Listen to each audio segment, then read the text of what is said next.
A billionaire visits his daughter's grave and finds a man, just a janitor, crying in front of her headstone with a small child beside him.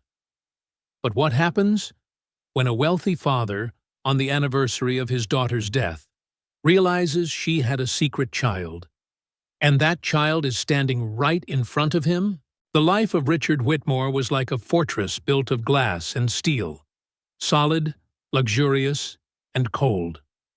His penthouse sat on the 57th floor of the tower that bore his own name, overlooking the glowing lights of Manhattan. At 54, Richard was the embodiment of the American definition of success. His black hair had silvered at the temples, and his once razor-sharp blue eyes now carried heavy shadows, the weight of sleepless nights and regrets that could never be erased. His name was carved on skyscrapers, on Forbes covers. The press called him the real estate king of the Northeast. But in that lavish apartment, the only thing Richard's heart could hear was the echoing emptiness of his own life. Isabel Marie Whitmore. She died 10 years ago, on a rainy October night. The car lost control and plunged straight into the Hudson River. Isabel was only 24. Richard remembered every detail of that night. He had been in Tokyo, in a meeting for a $200 million acquisition. The phone rang at 2 in the morning. His assistant's trembling voice came through the line. The flight back took 14 hours. By the time he reached the hospital, it was already too late. A cold room, a white sheet covering a small body. Richard pulled the sheet back with trembling hands. Isabel's face looked peaceful, as if asleep, but her skin was frozen to the touch. "My daughter," his voice cracked. "I'm sorry. I'm so sorry for everything." But apologies made too late are just ghosts. When Isabel died, a part of Richard's soul went with her. For the entire 24 short years of her life, Richard had been the kind of father who was always absent. Not because he didn't love his daughter, he did, deeply, in his own way.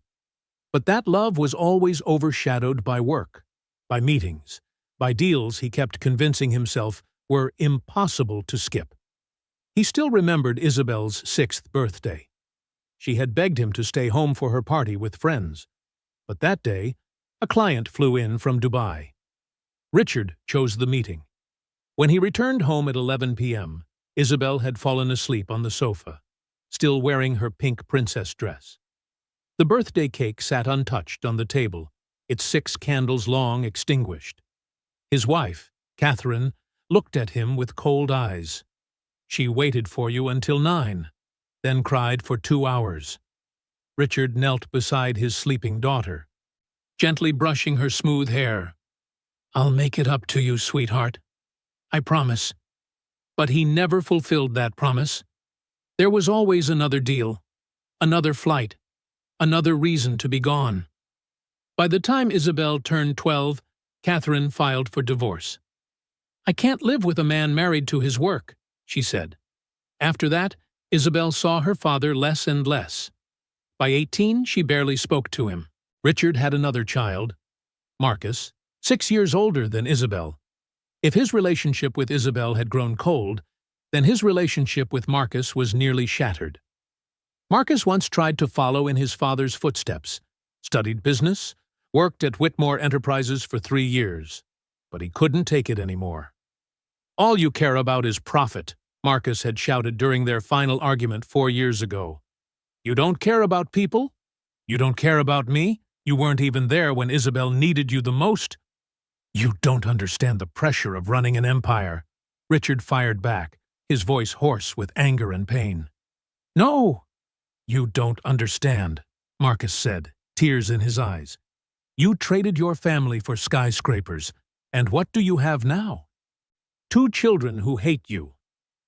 The words sliced straight into his heart. Marcus walked out that day. Since then, only a few short holiday emails. No calls, no family dinners, just silence. Every year, on October 14th, the day Isabel died, Richard followed a private ritual. He canceled all meetings, turned off his phone, and drove 2 hours to Greenwood Cemetery in Brooklyn. The cemetery, old, quiet, sprawling beneath oak trees, looked more like a park than a burial ground. Isabel's grave was on a small hill, under an ancient oak. Richard chose it because Isabel loved trees. As a child, she used to climb the tall tree in their yard and sit there reading for hours. Her headstone was simple, made of gray granite, engraved with Isabel Marie Whitmore, 1989, 2013, beloved daughter. She painted the world with her dreams. Richard refused any grand memorials. Isabel hated extravagance. She loved simplicity and sincerity, the very qualities Richard had forgotten while she was alive. This was the 10th year, a round milestone, heavier than all the others. That morning, Richard woke before dawn. From 3 a.m., he lay staring at the ceiling as memories of Isabel drifted through his mind like old film reels. Isabel at 3, laughing in his arms. Isabel at 10, proudly showing him her painting. And Isabel at 18, looking at him with sad eyes. At 6, Richard put on a simple black suit, the old one Isabel once said she liked because you look more like a normal dad when you wear it. He carried a single red rose, her favorite. Richard had no idea that today's visit would rewrite the rest of his life. Because on the other side of the hill, beneath that ancient oak tree, stood a man, a janitor with calloused hands, silently visiting Isabel's grave. Beside him, a small child was carefully placing tiny stones on the headstone. Who were they? And why were they crying at his daughter's grave? If you're watching this story, hit subscribe and turn on notifications, because what comes next will keep you glued to the screen. Sometimes the biggest secrets aren't hidden in documents. They rest silently between two graves. That morning, Richard didn't let the driver take the wheel. He wanted to be alone. The black Mercedes S-Class quietly exited the underground garage of the Whitmore Tower, rolling along FDR Drive where the East River reflected the first light of dawn. The city was waking up. Joggers moved along the riverfront, small coffee shops lifted their shutters, and the smell of toasted bread drifted in the breeze. Life went on, even though inside Richard, time seemed to freeze whenever he thought of Isabel. As the car moved across the Brooklyn Bridge, the sun rose behind Manhattan's skyline, painting the sky in vibrant streaks of orange and pink. Isabel had loved mornings like this. She once said, "Every sunrise is a painting the universe makes by hand, Dad, and no two are ever the same." The memory tightened something in his chest. Richard drove slowly through the old streets of Brooklyn, rows of brownstones, artsy cafes, vintage shops emitting a nostalgic charm. 10 years had passed, and the neighborhood had changed in many ways. But Greenwood Cemetery remained the same, quiet, ancient, seemingly untouched by time. When he parked and stepped out of the car, Richard felt his heartbeat accelerate in an unfamiliar, uneasy rhythm. 10 years. Yet the pain remained as raw as it had been on that fateful morning. Some wounds, perhaps, never heal. Some losses time can only circle around, never truly cross. Holding the red rose, he walked up the stone path that led to the hill where Isabel rested. A gentle wind blew, trembling the leaves of the old oak tree. Then, in the stillness of the place, Richard heard a sound. At first, he thought he imagined it, a trick of memory. But no, it was unmistakably crying. Real, broken sobs, tearing through the quiet like a jagged rip. Richard quickened his steps, heart pounding, and when he rounded a cluster of red maples, the sight before him made him stop. In front of Isabel's grave, a man was kneeling, his shoulders shaking, his face buried in his hands as he cried. The kind of cry that sounded like it came from the deepest part of someone's soul. Next to him, a girl about 9 years old sat on the ground, carefully arranging small stones into a little pyramid. Her purple jacket was worn, her brown curly hair tied into 2 pigtails, and her sneakers looked slightly too big. hand-me-downs from someone else. Richard froze. This was the most sacred place he had, a private sanctuary meant only for him and Isabel. Who were these people? And why were they here, right in front of his daughter's grave? The man still hadn't realized someone was behind him. He kept crying, the kind of stifled, restrained sobs that carried the weight of 10 years of regret. But the little girl lifted her head. Her eyes met Richard's, and in that instant, time stopped. Those eyes. Richard recognized them immediately. They were identical to Isabel's. Deep blue, with tiny golden flecks around the iris and a slight upward curve at the outer corners, just like when she smiled. His heart seemed to stop. He stared at the child, a wave of confusion and fear washing through him. "Excuse me," Richard said, trying to keep his voice steady. "This is my daughter's grave. Who are you?" The man startled and turned around, his eyes red. He looked to be in his 30s, with messy brown hair and a pale face. "Oh, God. I'm sorry. My name is Darius Holt, and this is Amara.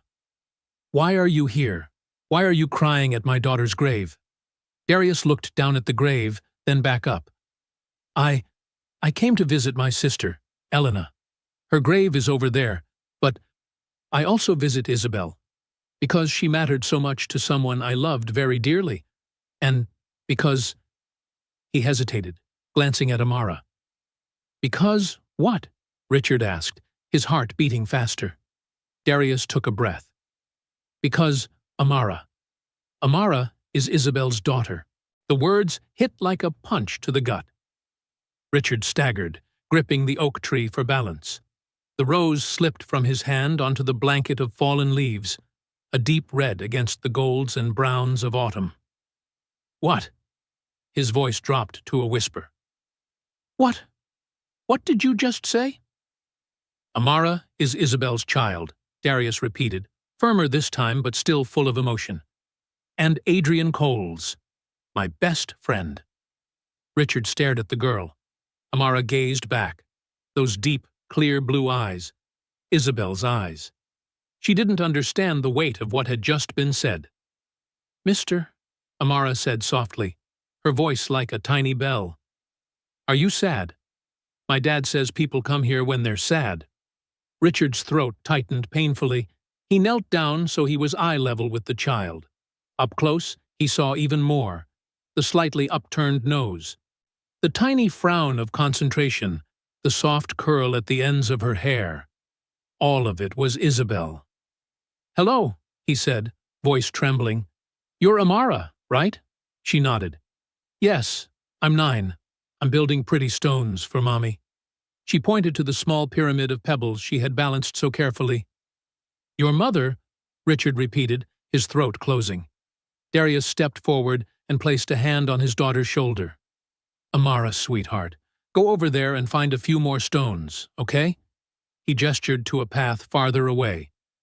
"Daddy needs to talk to this man for a minute." Amara looked between them, then nodded. "Okay, but you have to help me build it later." "I promise, my love." The girl skipped away, her 2 big sneakers clapping against the stone path. Richard watched her go, his heart thundering like a drum. When Amara was far enough, Richard turned back. "Explain," he said, trying to stay calm, though his voice still shook. "Everything. Right now." Darius sat down on the grass, leaning against a nearby headstone. His eyes were still swollen.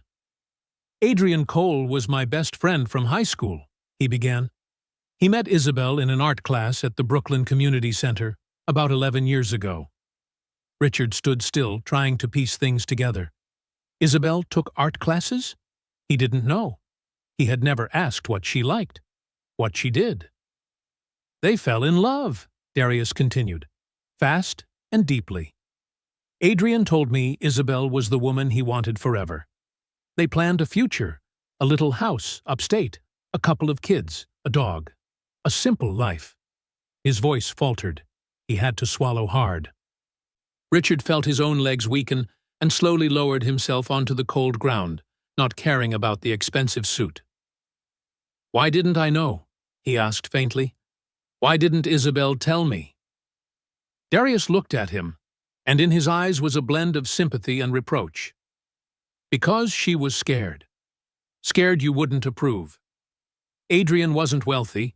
He was a carpenter, lived in Bed-Stuy. Isabel said her father always had big plans for her. You wanted her to marry someone from your world, someone who could expand the Whitmore empire.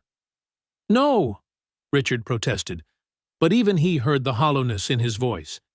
He had had expectations. He had tried to shape her path without asking what she wanted. "And there was one more reason," Darius said quietly. "She said you were never there. She tried reaching out, many times, but you were always busy. Meetings, deals, business trips. Eventually, she stopped trying."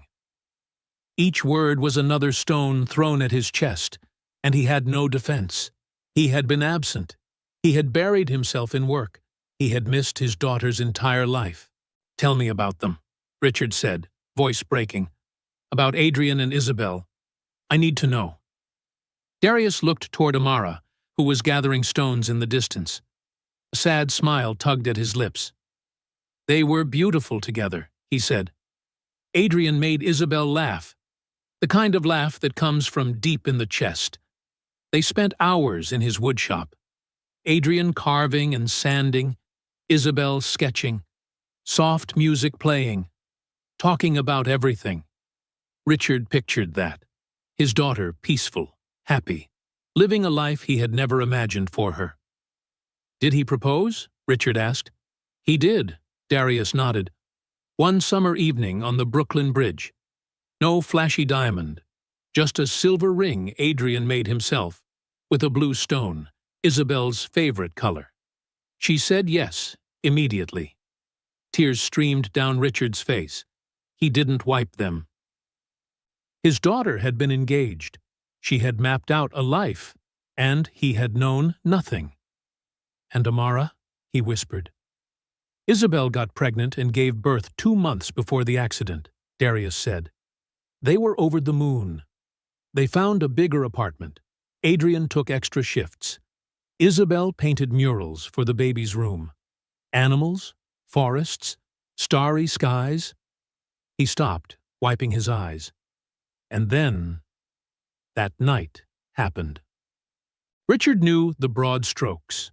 The car lost control in the rain, broke through the railing. But now he wanted the full truth. "Elena, my sister, was driving," Darius said, his voice heavy. She and Isabel had been close since high school. That night, they went to an art exhibit in Manhattan. Adrian wanted to go but had the flu and told Isabel to stay home. She still wanted to support her friend on her first show. He inhaled deeply. Elena had 1 glass of wine. Just one. But maybe she was tired, and the roads were slick. On the way back over the bridge, she lost control. The car slid, hit the railing, and then he stopped. There was no need to finish. Richard already knew the rest. People had told him they died instantly, which is kinder. As if that were comfort. "How did Adrian survive?" Richard asked softly. "He didn't," Darius said bitterly. "Not really. His body kept going. But his soul died with Isabel that night." "In the first weeks, Adrian couldn't get out of bed," Darius continued. "I stayed with him, made sure he ate, made sure he didn't do something reckless. He cried nonstop, kept blaming himself. If only I'd been there. If only I'd stopped her. It's my fault." Then, for Amara's sake, he forced himself to keep living. "Adrian was the most devoted father I've ever seen," Darius said. "He learned how to bottle feed, change diapers, rock her to sleep. He turned his wood shop into a tiny warm home. He worked nights after Amara fell asleep, so he could spend the daytime with her." Richard listened, heart aching. Adrian, a man he had never met, had done everything he, Richard, had failed to do for his own children. Adrian had been present. He had loved. He had sacrificed. Adrian raised Amara for 3 years, Darius said, voice weighted. 3 beautiful, difficult years. He loved her with everything he had. But the grief of losing Isabel never left him. It was always there, like a shadow. Then one day, when Amara had just turned 3, Adrian had an accident at a construction site. A wooden beam fell from above and struck his head. He died instantly. I was Adrian's designated guardian, Darius said. I took Amara in, and I tried contacting you. 3 calls to your office after Adrian died. 3 messages. You never called back. Richard shuddered. I didn't know. God, I truly didn't know. Darius pulled an old envelope from his pocket. Adrian kept this letter. Isabel wrote it to a friend, but never got to send it. Richard opened it with trembling fingers. The delicate handwriting, unmistakably Isabel's. Dear Sarah, I'm pregnant. Adrian and I are having a baby. I'm both happy and terrified. I haven't told my dad. He won't accept Adrian, not because Adrian isn't good, but because he's not the type of man my dad wants for me.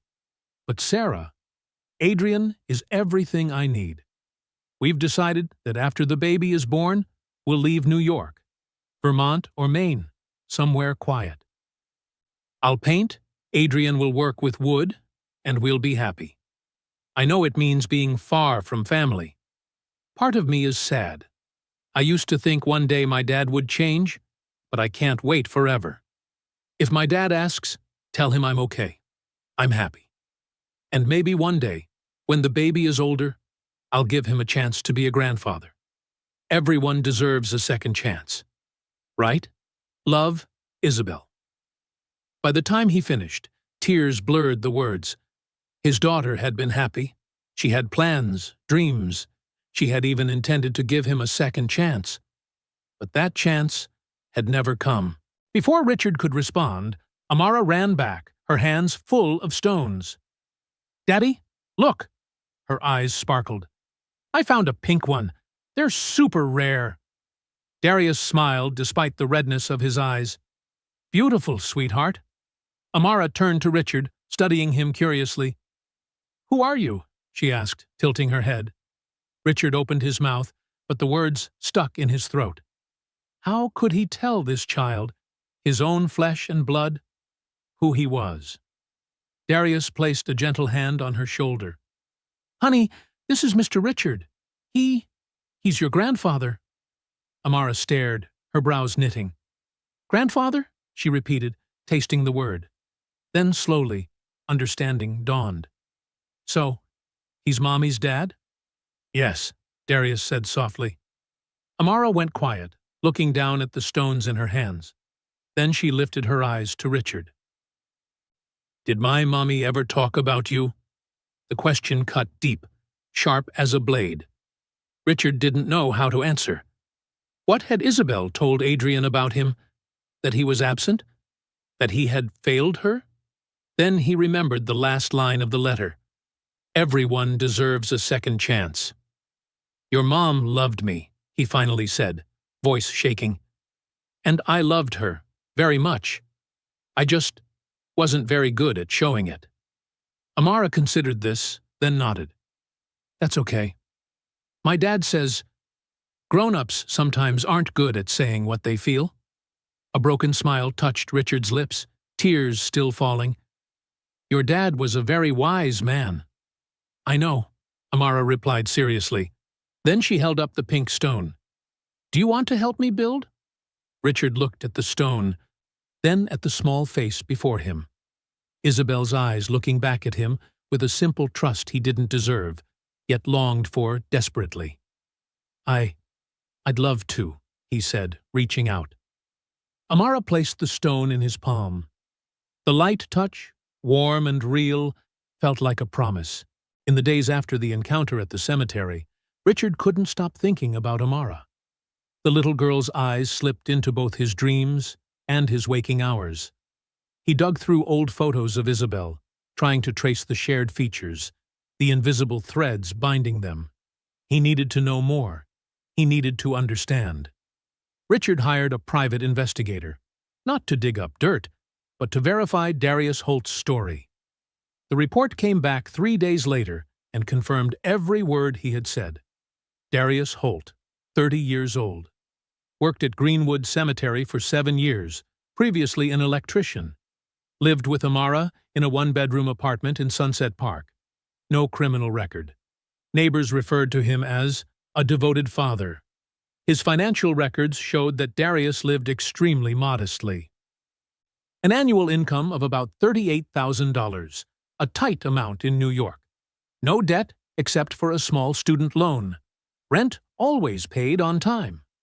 Amara's school records, local public school, grades from average to good. Teachers described her as cheerful, creative, sometimes a little shy. Richard also managed to find old news pieces. The accident 10 years ago that took Isabel and Elena, and another article 3 years later about Adrian Cole, a 26-year-old carpenter killed at a construction site. Each detail fit neatly into Darius's story, and each piece added more weight to the guilt pressing on Richard's chest. A week after their first meeting, Richard went back to Greenwood. This time, he didn't walk straight to Isabel's grave. He went looking for Darius. He found him in the old section, trimming shrubs around moss-covered headstones. Work uniform, jeans, a flannel shirt, leather gloves, his hair tied back in a low ponytail. "Mr. Whitmore," Darius said in surprise, pulling off his gloves. "I didn't expect to see you again so soon." "Call me Richard," he replied. "I'd like to talk, if you have a moment." Darius glanced at his watch. "I'm on a 10-minute break. There's a wooden bench over there." They sat beneath a large maple, its yellow leaves drifting down slowly like lazy second hands on a clock. A brief silence stretched out. Richard didn't know where to begin. "I had your story verified," he finally said. "Not because I didn't believe you, but because I needed certainty. I needed to know this wasn't a mistake or some dream." Darius nodded. "I understand." "Amara really is my granddaughter," Richard blurted, still tasting the strangeness of the words. "Isabel's child. And I've missed the first 10 years of her life." "Not entirely," Darius said gently. "You haven't missed everything. You can still be present in her future, if you want to be." "I do," Richard answered, his voice urgent. "But I don't know where to start. I failed Isabel and Marcus. I don't know how to be a grandfather. I don't know how to show up." Darius looked at him, and in his brown eyes there was no judgment, only understanding. "The first step is to admit that," he said.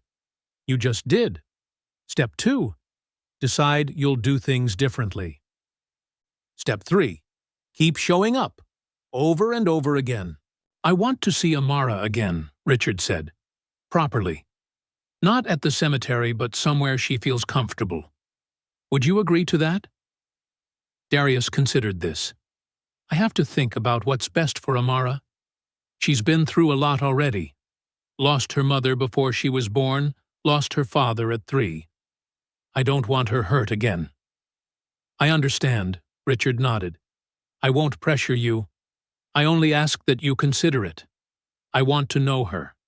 I want to be part of her life, if she'll let me." Darius was quiet for a long moment, then said, "I'll talk to Amara. I'll see how she feels. If she wants to meet, we'll arrange it, on her terms and at her pace." "Thank you," Richard exhaled. "That's all I can ask for." 3 days later, Richard's phone rang from an unfamiliar number. "I talked to Amara," Darius's voice came through. "She's curious about you. She asked what you look like, what you do, and why you're only showing up now. I tried to explain honestly, but gently." "What did she say?" Richard asked, heart pounding. "She wants to meet," Darius replied, "but she chose the park. Open space makes her feel safe." "Which park?" "Prospect Park. It's where we usually go. Near Long Meadow, there's a playground Amara loves. Saturday, 10 a.m. Does that work?" I'll be there, Richard said. On Saturday morning, Richard woke up wrapped in a mix of nerves and fear. He chose jeans and a sweater, trying to look as normal as possible, and drove himself to Brooklyn. Prospect Park on a bright autumn morning was blazing with color. Trees exploding in orange, yellow, and red. Children racing across the grass. Runners and cyclists filling the winding paths. A world made of simple joys, and one that felt strangely foreign to Richard. He found the playground, swings, slides, tangled climbing frames filled with laughter. Near one of the swings stood Darius and Amara. Amara wore an orange jacket and purple leggings. Her hair was tied up high. She was on the swing, legs carving arcs through the air, her face glowing. "Richard," Darius waved. Amara saw him and dragged her feet against the ground to slow down. Richard walked over, his heart thudding. "Hi, Amara," he said, trying to keep his voice light. "Do you remember me?" Amara nodded seriously. "Yes, you're my grandpa." "That's right," Richard said, kneeling to be level with her. "And I'm very happy to see you again. Dad says you want to spend time with me." Amara tilted her head. "Why?" The direct, innocent question made Richard falter. He glanced at Darius, who just gave a small, encouraging shrug, signaling that this was Richard's step to take. "Because," Richard chose his words carefully, "I loved your mom very much, and when I found out about you, I wanted to get to know you, because you're a part of her, and you're also a part of me." Amara thought for a moment. "Did my mom miss you?" she asked. "I believe she did," Richard answered, his voice tight. "She loved me, even though sometimes I made her sad, and I think she would want us to know each other." Amara nodded slowly. "Okay. Will you push the swing for me?" The simple request almost brought Richard to tears. "I'd love to," he said. Richard pushed the swing, and Amara laughed every time she went higher. They walked together, Amara skipping ahead to collect fallen leaves. They stopped by a cafe where Richard bought hot chocolate and cookies. "What do you do for work?" Amara asked. "I build and own buildings," he said. "So you're a very rich person?" "I have a lot of money." "Yes," he replied. "But I've learned that money doesn't make people truly happy. Happiness is being with the people you love." Amara nodded as if that were obvious. "I love my dad," she said. "And he loves you," Darius said, ruffling her hair. As the afternoon drew to a close, Richard gathered his courage to ask, "Darius, Amara, I've been thinking about the two of you coming to my home one day. I'd like to show Amara some of Isabel's paintings, and I have a few other things. Photos, small keepsakes, I think she might want to see." Darius looked at Amara, who nodded enthusiastically. "I want to see my mom's paintings," she said. "Okay," Darius agreed, though still cautious. "But you have to understand, Amara isn't used to your kind of lifestyle. I don't want her to feel overwhelmed." "I understand," Richard said. "I'll be careful, I promise." They agreed on the following weekend.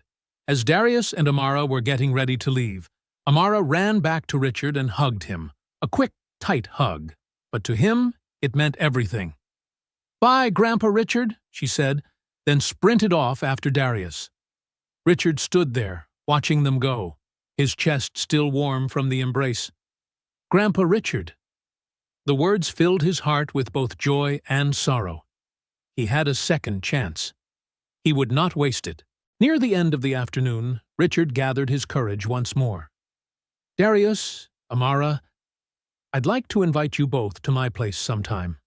I want to show Amara Isabel's paintings, and a few other things, photos, mementos, things she might like to see." Darius looked at Amara. She nodded eagerly. "I want to see Mommy's paintings." "All right," Darius agreed, still cautious. "But please understand, Amara isn't used to your lifestyle. I don't want her to be overwhelmed." "I understand," Richard promised. I'll be careful." They set a date for the following weekend. Before leaving, Amara ran back and hugged Richard.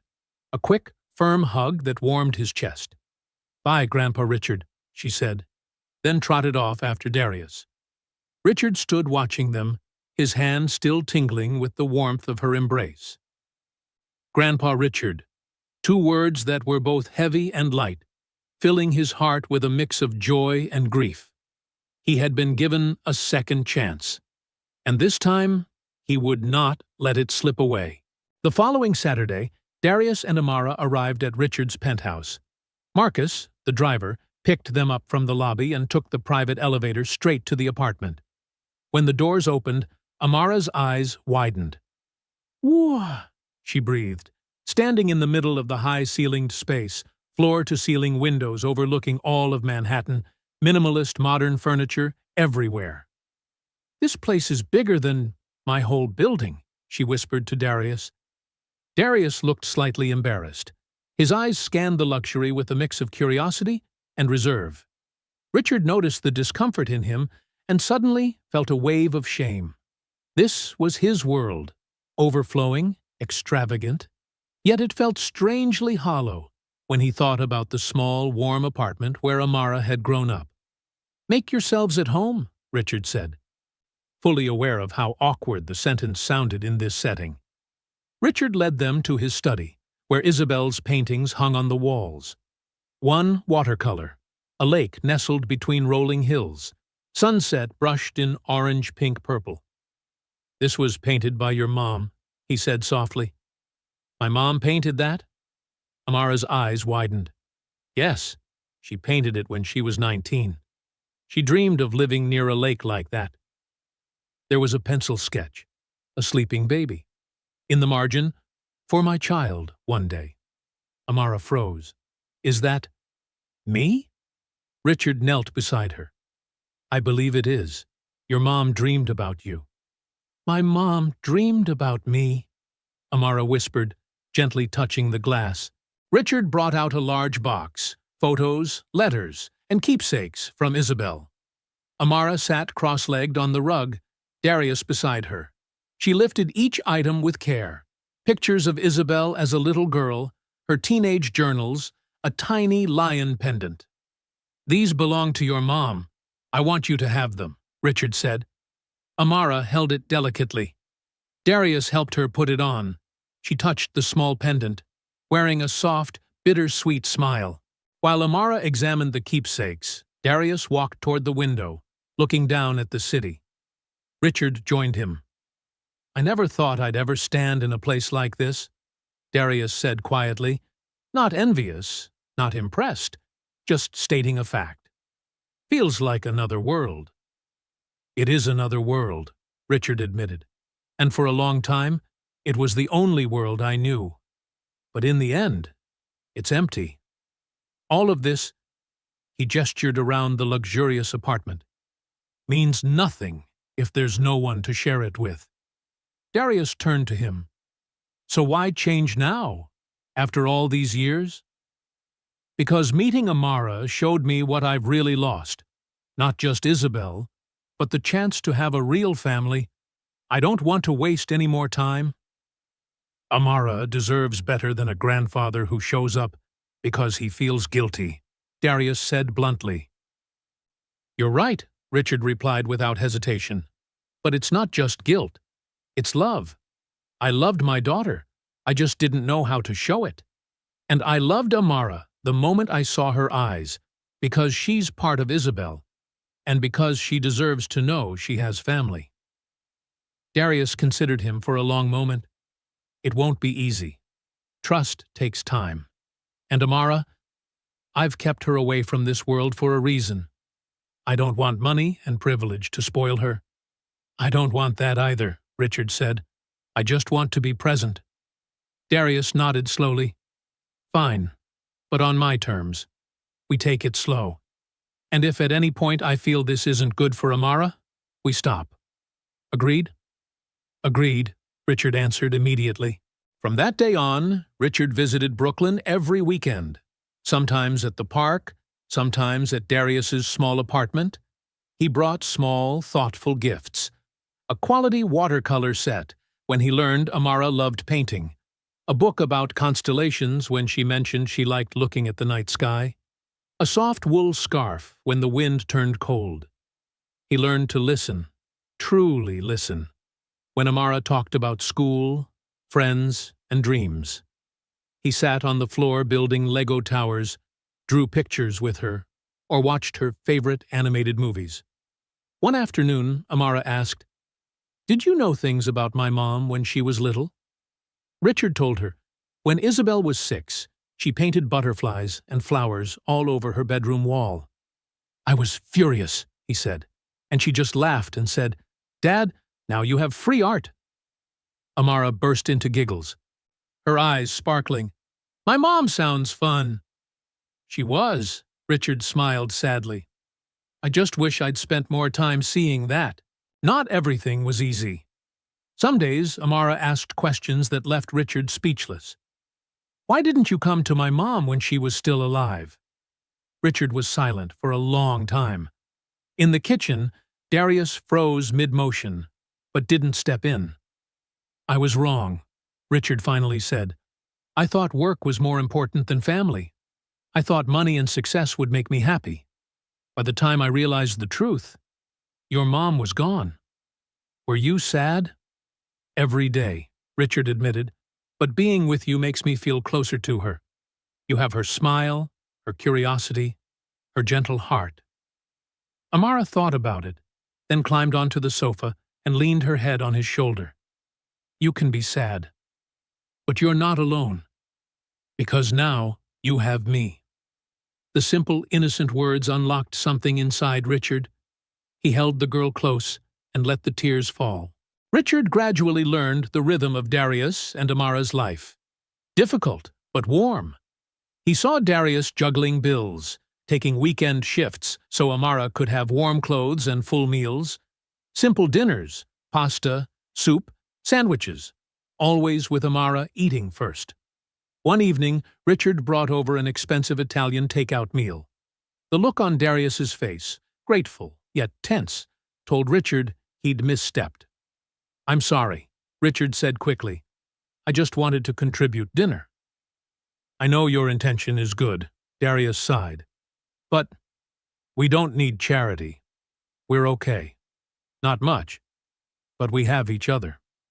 "I don't see it as charity," Richard replied. "I see it as sharing dinner, as family. But next time, I'll ask first." Darius looked at him for a long moment, then nodded. "Thank you." They had dinner together, fancy Italian dishes on old Formica plates. The air warmed gradually. Amara chattered about school, her painting, and the cat she wanted, but their building didn't allow. It was these everyday slices of life that made Richard realize just how much he had missed. As the cold wind rolled in, Richard invited Amara to learn ice skating at the outdoor rink in Prospect Park. "I've never skated before." Amara's eyes lit up. Richard, who'd learned as a child at private rinks, found himself in an unfamiliar role. The teacher. He held her hand, guiding her step by step. "Bend your knees a little," he instructed. "Push out with your foot. Yes, just like that." Amara fell repeatedly, laughing every time she got up. Darius stumbled even more, making Amara laugh so hard her face turned red. "Dad looks like a penguin," she squealed. By the end of the session, Amara could skate on her own, and Darius no longer clung to the rail. The three of them warmed their hands at the hot chocolate stand, cheeks flushed from cold and excitement. "Today is the best day ever," Amara cheered, slurping the last bit of syrup. Richard looked at her, heart full. Family was built from moments like this, not money or gifts, but time and presence. One night, after Amara had gone to bed, Darius made tea. They sat at the small kitchen table. "Thank you," Richard said quietly, "for giving me a chance, for trusting me with Amara." "Don't thank me yet," Darius smiled faintly. "You're still passing the test." "I know," Richard said, "and I'll keep trying, every day."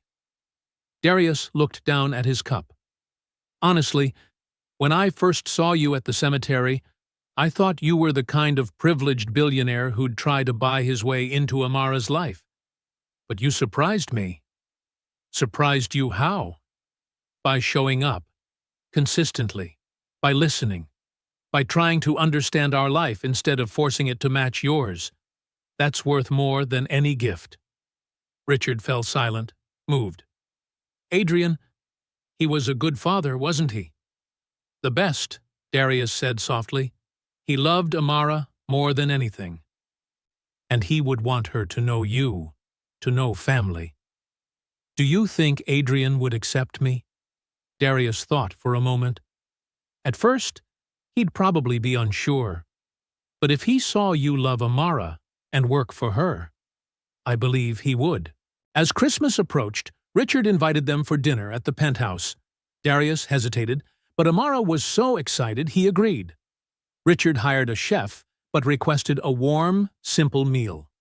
Turkey, mashed potatoes, roasted vegetables, pie. Nothing extravagant. He prepared thoughtful gifts. For Amara, an easel and a good set of oil paints to nurture her talent. For Darius, a durable winter coat, not flashy, but practical. On Christmas Eve, the penthouse was decorated simply. A tree, a wreath, soft music. "It's so pretty," Amara exclaimed at the sight of the tree. They sat down to eat. For the first time in years, Richard's penthouse felt like a home, filled with laughter, conversation, and a sense of belonging. When it was time for gifts, Amara hugged Richard tightly upon seeing the easel. "Grandpa, it's perfect." Darius opened his gift, a winter coat, and Richard caught a flicker of gratitude, relief. His old coat had a tear at the elbow, and, perhaps, a bit of acceptance. "Thank you," he said simply. Then Amara handed Richard her gift, wrapped in newspaper, taped unevenly. Inside was a painting she had made. Richard, Darius, and Amara, standing before Isabel's grave, holding hands. Above them, a starry sky. Among the stars, a long-haired woman smiled down at them. "That's my mom," Amara whispered. "I think she's watching us from up there." Richard couldn't say a word. He pulled Amara into his arms and let the tears fall freely. "Thank you," he whispered. "This is the most beautiful gift I've ever received." As his bond with Amara deepened, Richard realized he could no longer avoid Marcus. 4 years of silence. The gap between father and son had become a canyon almost impossible to bridge. But Amara deserved to know her family fully, and Marcus deserved to know about her. One evening, Richard picked up the phone, his hand slightly shaking. "Marcus, it's Dad." A long pause. "I know. Your name shows up on the screen. Can you talk?" "About what?" "About family, about Isabel, and about your niece." "What?" They arranged to meet the next morning at a quiet cafe in the West Village, somewhere neutral, far from both Richard's penthouse and Marcus's architecture studio in Tribeca. Richard arrived early, his stomach twisted with nerves. When Marcus walked in, he almost didn't recognize his son. 36 now, more grounded, with a touch of gray at his temples. Simple sweater, jeans, a messenger bag slung across his chest. The look of a successful architect who had nothing to prove. "Marcus," Richard stood, hesitating between a hug or a handshake. In the end, he chose to simply stand there. "Dad," Marcus gave a small nod and sat down. "You look older." "Time doesn't stand still," Richard tried to joke. Strained, the server took their orders. 2 hot coffees arrived. Heavy silence settled. "So," Marcus began, "you said niece?" Richard took a deep breath and told him everything. The encounter at the cemetery, Darius, Amara. That Isabel had a daughter the family never knew about. Marcus listened, his face nearly expressionless. When Richard finished, he stayed silent for a long time. "Isabel had a little girl?" he finally said, his voice trembling. "How long have you known about this?" 2 months. And you're telling me only now? There was a low, simmering anger under his words. I'm sorry. I needed time to understand, to start building a connection with her. I was afraid I'd ruin everything from the start. Ruin it how? Marcus let out a bitter half-laugh. Oh, right. The same way you always do. Prioritize work, shut down your feelings, act like a CEO instead of a father. The words stabbed deep, but Richard didn't dodge them this time. You're right. About all of it. I failed you and Isabel. I got my priorities wrong. Now Isabel's gone. My son is distant. And I have one last chance with Amara. I can't lose that. Marcus stared down at his coffee. Do you know what the hardest part of being your son was?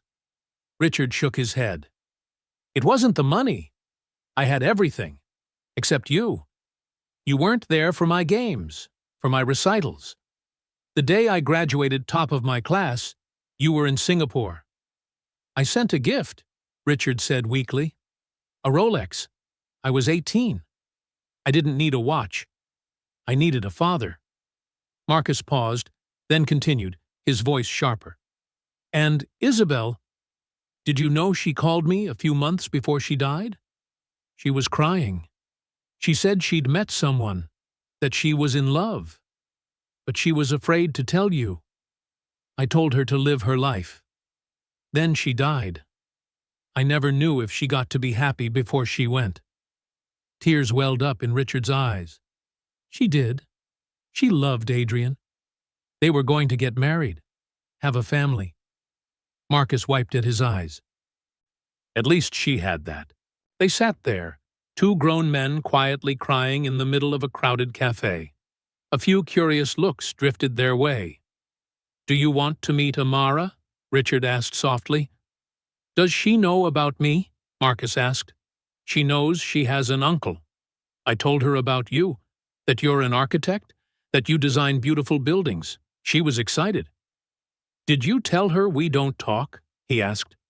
No, I didn't want to make her sad, or make her think family is nothing but drama. Marcus sighed. But sometimes family is messy. That's true, Richard agreed, but it can also heal, if we both try. Marcus looked at his father for a long time.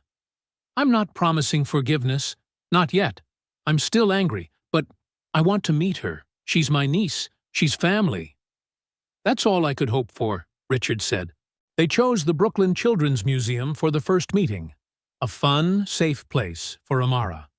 When Marcus arrived, Amara was in the art area, drawing a giant dinosaur on a big sheet of paper. Darius stood nearby, and Richard led Marcus over. Amara, Richard called gently, there's someone who wants to meet you. She looked up, brush still in hand, her curious gaze flicking between Richard and Marcus. This is Uncle Marcus, Richard introduced. My son, your uncle. Amara's eyes lit up. You're the one who designs buildings. Marcus crouched down to her level. That's right. And you must be Amara. I've heard a lot about you. Really? From who? From your grandpa, Marcus said, glancing up at Richard, his expression unreadable. Grandpa Richard says you're really smart and build beautiful things, Amara said. I'm trying, Marcus smiled. Do you like drawing? I love it. My mom drew too. Dad says I draw like her. A flicker of emotion crossed Marcus's face, sadness and tenderness mixed. Your Aunt Isabel was amazing. She used to draw dragons and castles and spaceships just for me. Really? I can draw those. Want to see? I'd love to. Amara tugged him over to the table and began showing him each of her drawings. Marcus studied them carefully, asking questions, praising her choices. Richard and Darius watched from a distance. He's good with her, Darius murmured. Marcus has always been gentle with kids, Richard replied. He used to look after Isabel when they were little. He'll be a good father, someday. Does he have a family? Darius asked. No. He was engaged once, but called it off. He's afraid of repeating my mistakes, putting work before family. After leaving the museum, the group stopped at a local pizza place. Amara sat between the two men, chatting non-stop about the city-building block room. I built a skyscraper. Not as tall as Grandpa's building, but it was pretty good. I'm sure it was, Marcus laughed. When it was time to say goodbye, Amara hugged Marcus. Will you come again? She asked. Marcus looked at her, then at Richard. Yes, I'll come again, he said. Darius walked Amara ahead. Marcus stayed back with Richard on the sidewalk, the cold wind slipping under their collars. She's special, Marcus said. Yeah, Richard nodded. And you're really trying, Marcus continued. With her. I can see that. All I want is not to repeat my mistakes with you and Isabel. That doesn't erase the past, Marcus said slowly. But it's a start. That's all I'm hoping for, Richard replied. Marcus nodded. I'll call you. Maybe we can have dinner. Just the two of us. Talk more. I'd like that, Richard said, hope warming his voice. Marcus turned to go, then stopped without looking back. Dad, I'm not promising things will be okay right away, but I want to try. Thank you, Richard whispered. As time passed, Richard began to notice the cracks in Darius's life. A constant weariness clung to him, with premature streaks of gray in his hair, despite being only in his early 30s. Sometimes, right in the middle of a conversation, Darius stepped into the hallway to take phone calls, his voice restrained, as if he were trying to hold something together. One afternoon, when Richard stopped by the apartment, he found Darius sitting at the kitchen table surrounded by a jumble of bills. Amara was still at school. Darius, Richard called gently, even though the door had been left open. Are you okay? Darius looked up, eyes reddened. I truly don't know what else I can do, he said, voice breaking. Do about what? Everything. He gestured toward the pile of papers. Rent went up. Amara needs new shoes. She grows so fast. The heater broke. The landlord told me to fix it myself. And the cemetery cut winter hours because of budget issues. Richard sat beside him, scanning the numbers. The total wasn't massive by his standards, around $3,000, but with Darius's income, it might as well have been a brick wall. Let me help, Richard said. No. Darius answered instantly. I don't want charity. It's not charity, Richard said softly. It's family helping family. Amara is my granddaughter. You've carried everything alone for 9 years. Let me carry part of it.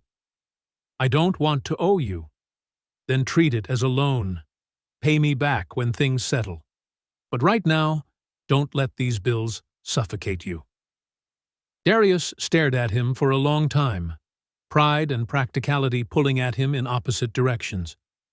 I'll think about it, he said. Richard didn't wait for the answer. A few days later, he quietly took action. He asked his lawyer to prepay 6 months of rent, anonymously. The heater issue was handled through a building maintenance program, also anonymously. Then he did something else.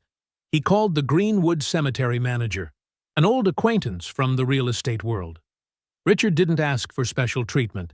He simply inquired whether there were any stable positions with better pay that matched Darius's skills.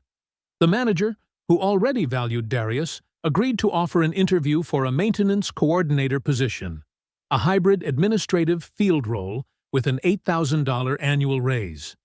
When Darius received the interview invitation, he immediately sought out Richard, suspicion in his eyes. Did you have anything to do with this? He asked. I told the manager you're reliable, Richard replied honestly. The decision is theirs. You still have to interview properly. Why are you doing this? Because Amara needs a stable home. And because you deserve not to worry about rent every month. And because we're friends now, Darius. Friends help each other. The doubt in Darius's eyes softened. If I get this job, it's because I deserve it, not because of your money." "That's exactly what I'm hoping for." A week later, Darius got the job, on the strength of his experience and his calm competence. Not everything went smoothly. In February, Amara's teacher called Darius in for a meeting, and Richard, now listed as emergency contact, was invited as well. In bright, colorful room filled with student art, Ms. Thompson, a gentle middle-aged woman, explained, "Amara is a wonderful student, smart, creative, kind, but recently she's changed." "In what way?" Darius gripped the arm of the chair. "She's withdrawn. She sits alone at recess. She still does her work, but with an 'I just need to finish' attitude, as if she suddenly doesn't care." Hearing that, something twisted in Richard's stomach. Had his presence disrupted the delicate balance of her young world? "Has she said anything?" Darius asked. "When I ask, she says, 'I'm fine.' But my instincts say otherwise." That evening, the three of them sat together in the small kitchen. Dinner a bowl of mac and cheese, Amara's favorite, cooked by Darius. "Sweetheart," Darius began gently, "your grandpa and I met with Ms. Thompson today." Amara looked down at her plate. "I know." "She said you've been sad," Richard said, "and we want to help. But we need you to tell us what's bothering you." The girl was silent for a long time, then whispered, "The kids at school asked why I have two dads." Darius and Richard exchanged a quick glance. "Two dads?" "Dad and Grandpa," Amara explained. "They asked why sometimes Grandpa Richard picks me up, and why Dad is my dad if he's not Grandpa's son. And I didn't know what to say." Richard's heart sank. In his effort to be part of her life, he hadn't considered how complicated this might feel to her. "What did you tell your friends?" Darius asked gently. "I told them the truth. That Grandpa is my mom's dad, and Dad is the one who raised me after Mom, and my dad died. But they asked more questions, so many, and I felt weird." She sniffled. "I just want to be normal," she whispered.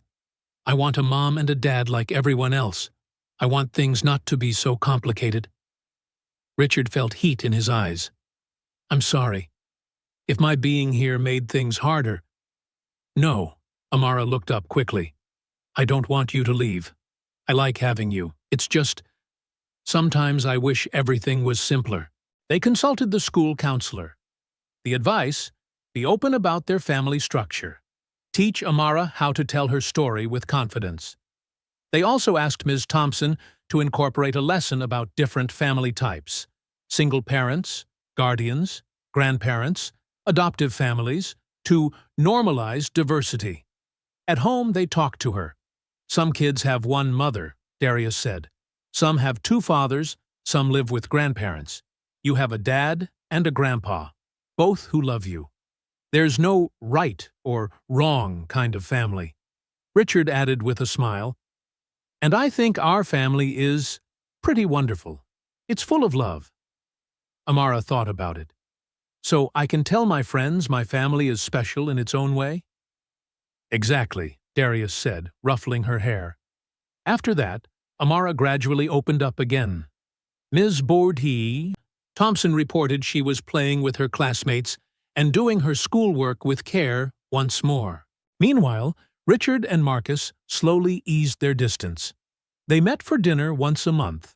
Awkward at first, full of pauses, but eventually conversations became natural.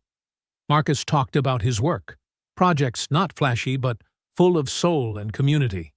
For the first time in years, Richard listened without interrupting. "I always wanted to do this," Marcus said over one dinner. "Create spaces people actually live in, not just occupy." "That's admirable," Richard replied. "And I'm sorry if I ever made you feel your work was lesser." "You did," Marcus said, without resentment, just stating a fact. "But I found my own path." "I'm proud of you," Richard said, voice thick. "I should have said that sooner." A genuine smile crossed Marcus's face. "Thank you, Dad. That means more than you know." Marcus also spent more time with Amara. He took her to his studio, showed her models, explained structures, lighting, ventilation. Amara, who loved making things, listened as if drinking in every word. "Can I design something too?" she asked eagerly. "Of course," Marcus said, handing her paper and pencil. "Let's make a proper architect's dollhouse, shall we?" From then on, they had a monthly project. Amara sketching ideas, while Marcus showed her how to draw elevations, angles, proportions. It became a silk thread connecting uncle and niece, strong, gentle, and warm. In those months, the little family learned how to breathe together, easing the pressure of money with subtle help, unraveling school anxieties through open dialogue, and slowly repairing the tear between father and son by showing up, steadily, patiently, without fanfare. In March, a woman appeared at Darius's door, tall, red-haired, dressed in an expensive suit, eyes firm and unwavering. "I'm Catherine Whitmore," she said, "Richard's ex-wife. I have a right to meet my granddaughter." Darius froze. "You should talk to Richard first." "I tried. He didn't pick up." "Is Amara home?" "She's at school, and I can't let you see her without Richard agreeing. Let me call him. We'll arrange this properly." Catherine studied him for a long moment, then nodded. "Fine, but I won't be pushed aside. Amara is family, and I intend to be part of her life." That evening, Richard met Catherine at a quiet restaurant, somewhere neutral, calm, away from the detonating weight of old wounds. "Why didn't you tell me?" Catherine demanded the moment they sat down. "About Amara?" "Because I only learned 3 months ago myself," Richard said. "I've been trying to understand, to connect." "And what about me? Isabel was my daughter. Amara is my granddaughter. We've been divorced 15 years. We barely speak." "Because you hurt me," Catherine snapped. "You put work first. And when Isabel died, I couldn't look at you without remembering everything I'd lost." Richard softened his voice. "I know, and you're right. But I'm trying to be different now. With Amara, with Marcus. I want to be her grandmother," Catherine said quietly. "Please, don't take that from me." "I lost Isabel. Don't let me lose my grandchild, too." Richard looked at the woman who had once been his partner. "All right, but we must be careful. Amara's been through so many changes. I understand. I just want to meet her, to know her." A few weeks later, they arranged a meeting at Prospect Park. Richard, Darius, Amara, and Marcus were all there. Catherine approached, and Amara instinctively tucked herself behind Darius. Catherine dropped to her knees, eyes brimming. "Hello, sweetheart. My name is Catherine. I'm your mother's mother. Your grandmother." Amara looked to Darius, saw him nod, then turned back. "Do you look like my mom?" Catherine smiled through her tears. "People used to say so. Your mom had hair like mine." "And I have my mom's eyes," Amara said softly.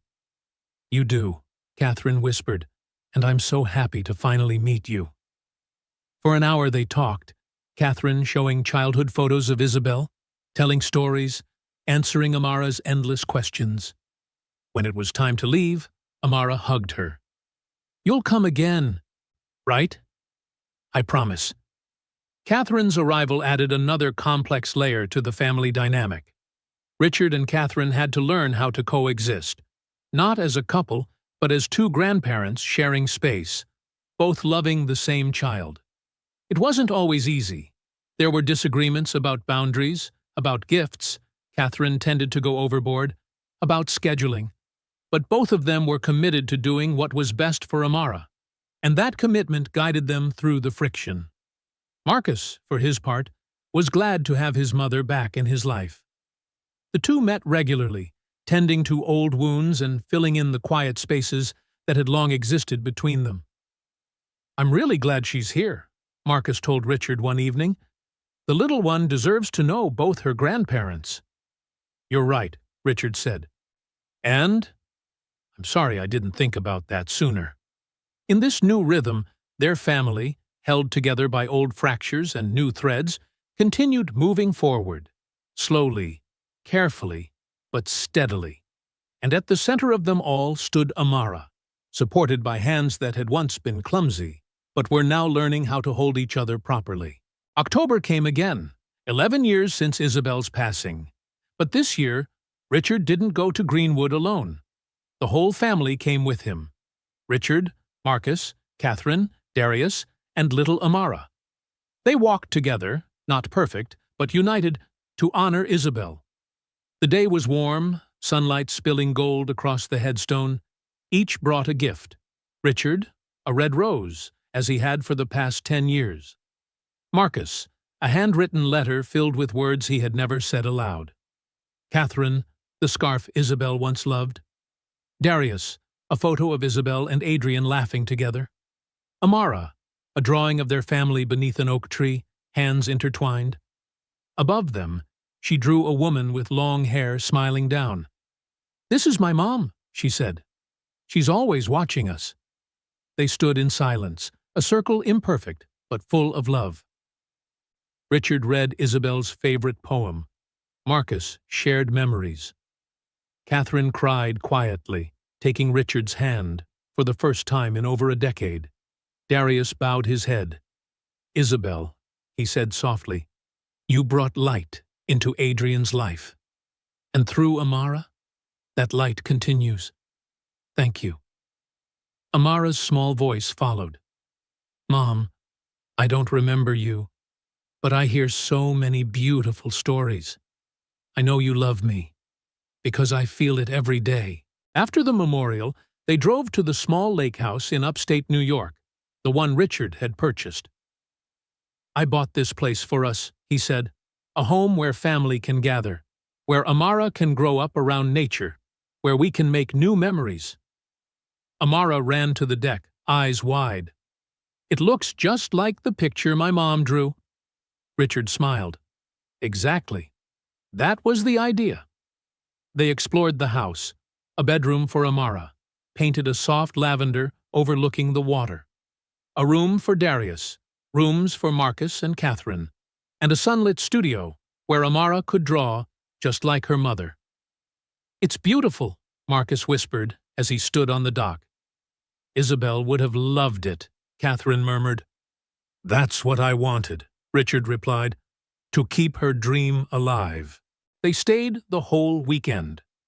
On the first morning, Richard taught Amara how to fish. They sat on the dock, legs swinging over the water. "Grandpa," she asked, "do you think my mom is watching?" Richard looked up at the endless blue sky. "I'm sure she is, and I think she's smiling, seeing all of us here together." "Do you think she's proud of me?" "More than anything," he whispered. "You are everything she ever wished for. Smart, kind, creative." Amara rested her head on his shoulder. "I love you, Grandpa Richard." "I love you too," he choked out. That afternoon, the whole family made dinner. Chaotic, loud, full of laughter. Marcus chopped salad, Catherine handled dessert, Darius grilled chicken, and Richard managed the potatoes, which burned a little. "You really don't have the talent for this," Marcus teased. "I know," Richard laughed, "but at least I'm trying." They ate on the porch, watching the sunset paint the sky orange-pink-violet, just like Isabel used to draw it. "To Isabel," Richard said, lifting his glass. "To Isabel," they echoed. When night fell, Richard sat alone on the dock. The lake lay still, reflecting 1,000 stars. Darius appeared with 2 steaming cups of tea. "I figured you might need this." They sat in comfortable silence. "Amara's happy," Darius finally said. "She has a family now, a home. You made that happen." "Not just me," Richard replied. "All of us. The day we met at the cemetery, I thought you were just another arrogant billionaire." "And did I disappoint you?" Richard smiled faintly. "No," Darius said. "You surprised me. You learned to listen. You changed. At your age, that's not easy." "I had to. For Amara, for Marcus, and for Isabel, even if it's too late. It's never too late, Darius said quietly. She's still watching, and she's proud of you. Richard looked up at the sky. A tear slipped down, not from grief, but from forgiveness finally earned. He whispered, "Thank you, Isabel, for teaching me how to love again and how to live again." As the stars blazed above, Richard Whitmore finally understood. It's never too late to change, never too late to love, never too late to come home, to family, to your heart, to yourself. Family isn't defined by perfection, but by choosing love even when it hurts. Not by avoiding mistakes, but by the courage to stand up each day and try to do better. Those we love, even when they're gone, never truly disappear. They live in our memories, in the goodness they left behind, in the warmth that travels through generations. Isabel once dreamed of a lake house filled with laughter, of a family bound by tenderness, of a life woven with art and joy. She didn't live to see it, but her dream came true. In Amara, the girl with her eyes. In Richard, the father who once lost his way, now finding the road home. In their family, imperfect, but whole. Richard, who once held everything yet felt he had nothing, finally found the one thing that mattered. A family, a purpose, a place to call home. If this story touched your heart, don't forget to hit like, subscribe to the channel, and share the video to spread messages of love, forgiveness, and family. See you in the next story, where every wound can become the beginning of something more beautiful.